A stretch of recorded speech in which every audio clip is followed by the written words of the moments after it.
आज की मेरी छोटी सी स्टोरी ये है कि हम वीकेंड पे वेट कर रहे थे कि क्या बनाया जाए।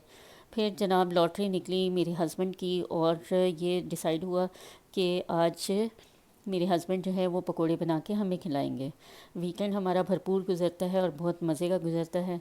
तो बस जी मेरे हस्बैंड जो है ना वो खुशी खुशी किचन की तरफ चले गए और जैसे ही वो गए हैं पीछे पीछे मैं अपना कैमरा लेके चली गई। और जनाब आज ऐसी रेसिपी आपको मिलने वाली है कि उससे आप अपना कारोबार शुरू कर सकते हैं, उससे आप अपना बिज़नेस कर सकते हैं, उससे आप घर पे बैठे हुए ऑर्डर भी ले सकते हैं।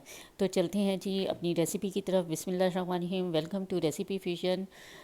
सब कैसे हैं? चलते चलें जी, अब रेसिपी शुरू हो रही है। और ये प्याज जो है ना लच्छेदार प्याज काटे जा चुके हैं, बिल्कुल बारीक बारीक प्याज काटे हैं। दो प्याज लिए हैं, दो अब पोटैटो जो है ना उसको हम पील करेंगे और उसके बाद कद्दूकश करेंगे। अच्छा जी, ये जो मसाला मैं आपको दिखा रही हूँ ये पकोड़ा मसाला है जो रमज़ान से पहले मैंने आप लोगों के साथ मिलके बनाया था। अगर किसी को रेसिपी चाहिए तो मेरे चैनल पे मौजूद है, आप लोग ट्राई कर सकते हैं। ठीक है जी, वैसे मैं चीज़ें आपको बता दूंगी कि पकोड़ों के अंदर क्या क्या चीज़ें ऐड की हैं। ठीक है जी, ये जी जनाब आलू हो गए हैं जी पील और अब ये कद्दूकश हो रहे हैं। और ये देखें जी पार्टी आ गई है। और ये देखें जी अब अच्छा सा आलू और प्याज को हमने मिक्स करना है। और इसके अंदर अब हम डालेंगे, इस स्टेज पे हम डालेंगे 1 चम्मच नमक।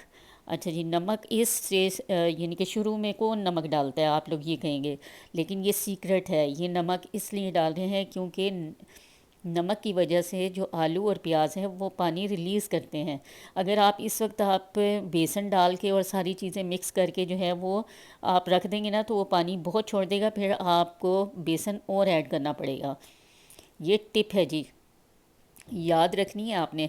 अच्छा जी, ये पकोड़ा मसाला ये चला गया, ज़ीरा चला गया है, अब ये कसूरी मेथी जा रही है।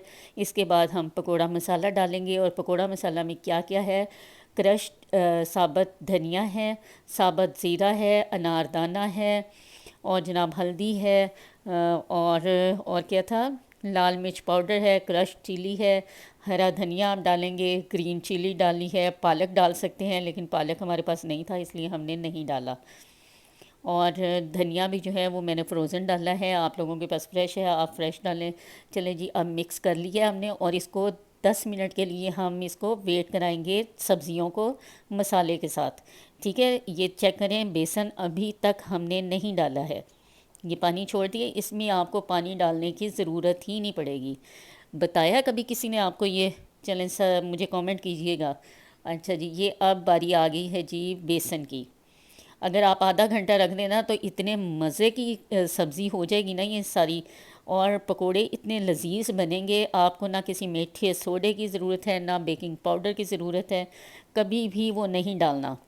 टिप्स एंड ट्रिक्स मैं दूंगी, हाथों की तरफ आपने ध्यान देना है और मेरी बातों की तरफ ध्यान देना है कि मैं क्या कह रही हूँ आपको। ये देखें जी, 1 कप बेसन डालना है, इसको मिक्स करेंगे और देखेंगे कि कितना बेसन और जाएगा। अब बारी आ गई है जी, हाथ से इसको थोड़ा दबा दबा के जितना पानी ये रिलीज़ कर सकते हैं आलू और प्याज तो वो कर लें ताकि बाद में हमें परेशानी ना हो।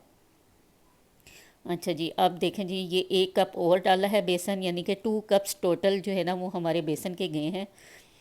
ठीक है, और ये देखें हाथ से जब तक आप मिक्स नहीं करेंगे ना तो हाथ की लज्जत जब तक चीज़ों में नहीं आएगी ना तो वो चीज़ मज़े की बनती ही नहीं है। लेकिन हैंड वॉश कर लेने हैं आपने अच्छे से।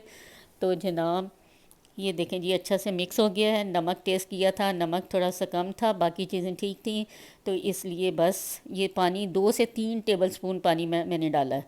ठीक है, इससे ज़्यादा पानी नहीं डलेगा। ये देखें जी, हाँ हाँ क्या मज़ेदार बना है जी। और अब बारी आ गई है जी फ्राइंग की। फ्राइंग का मैं बता दूं कि एक दफ़ा आपने ऑयल गरम कर लेना है, जब अच्छा सा गरम हो जाए तो 5 मिनट का उसको रेस्ट देना है और फ्लेम ऑफ कर देनी है। उसके बाद 5 से 6 मिनट के बाद आपने दोबारा से ऑन करना है चूल्हे को और मीडियम फ्लेम रखनी है उसकी। ठीक है जी, ये सेकंड टिप हो गई है। और उसके बाद आपने हाथ से डाल लें, आप चम्मच से डालना चाहते हैं चम्मच से डाल लें, लेकिन सारा इकट्ठा नहीं आपने एक जगह डाल देना, फैला फैला के डालना है। ठीक है, जिस तरह बाहर के बाज़ार के मिलते हैं ना उस तरह से।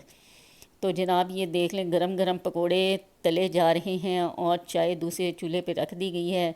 मैं और उस्मा हम पीते हैं टी बैग वाली, तो हमने दोनों ने 2 कप बनाए और बाकी की हमने रख दी है दूध पत्ती। ठीक है जी। और एक और सीक्रेट जो अभी मैं आपको बताऊंगी ना, जो बाज़ार वाले यूज़ करते हैं और हमें कोई किसी ने बताया नहीं, ये बहुत रिसर्च के बाद ये चीज़ें पता चलती हैं जो मैं आपके साथ शेयर कर रही हूँ। अच्छा जी, ये सब चीज़ें निकाल ली हैं।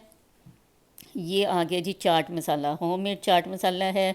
मेरे चैनल पे इसकी रेसिपी पड़ी हुई है, आप लोग ज़रूर ट्राई करें, बहुत मज़े का। और इसकी टिप क्या है, यहाँ पे चाट मसाला मैंने आपको क्यों दिखाया है, गरम गरम आपने पकोड़े निकालने हैं। और ये एक और टिप जो है ना वो ज़बरदस्त किस्म की दे रही हूँ कि छलनी में आपने पकोड़े गरम गरम रखने हैं, ना प्लेट में, ना किसी टिश्यू पेपर पे, ना अखबार पे। छलनी में आपने डाल के रखने हैं और जब गरम गरम आप निकालें उसी और चाट मसाला ऊपर छिड़क देना है आपने। और फिर जी, मेरी अम्मी जो कहती हैं ना, कौन दवे ते कौन खावे, अल्लाह ताला मेरे अम्मी अबू को सलामत रखें, उनका साया हमारे सरों पे सलामत रखे और उनको ज़िंदगी दे, सेहतमंद ज़िंदगी दे, आमीन सुम्मा आमीन। अम्मी और अब्बू जो है ना वो हर वक्त याद आते रहते हैं, और बाकी बहन भाई भी, क्योंकि हम लोग यहाँ पे होते हैं तो अपनों की याद जो है वो बहुत सताती है, बहुत आती है। और आप लोग भी होंगे, काफ़ी बहन भाई बाहर होंगे, तो उनको तो पता ही होगा इन हालात का। चलें जी, आते हैं रेसिपी की तरफ। ये इतनी देर में ये देखें जी पकोड़े के साथ तल तल के हो गए हैं। अच्छा जी, अच्छा एक और टिप मैं दूंगी कि जब आपने पकोड़े ऑयल में डालने हैं तो आपने ऑयल की वो चूल्हे की आंच हल्की कर देनी है। जैसे ही आपने डाल लेने हैं तो आपने फ्लेम हाई कर देनी है। ठीक है जी। और ये देखें सब मज़े मज़े से खा रहे हैं और सबको बहुत मज़े का लगा है, बहुत पसंद आए हैं। मेरे चैनल को सब्सक्राइब करें, लाइक करें और अच्छे अच्छे कमेंट्स करें। रेसिपी अच्छी लगे तो थम्स अप भी दें, और फीडबैक आप लोगों ने ज़रूर देनी है, मुझे इंतज़ार रहेगा। चलें जी, अपना ख्याल रखें। ओके जी, अल्लाह हाफिज़, अल्लाह निगहबान।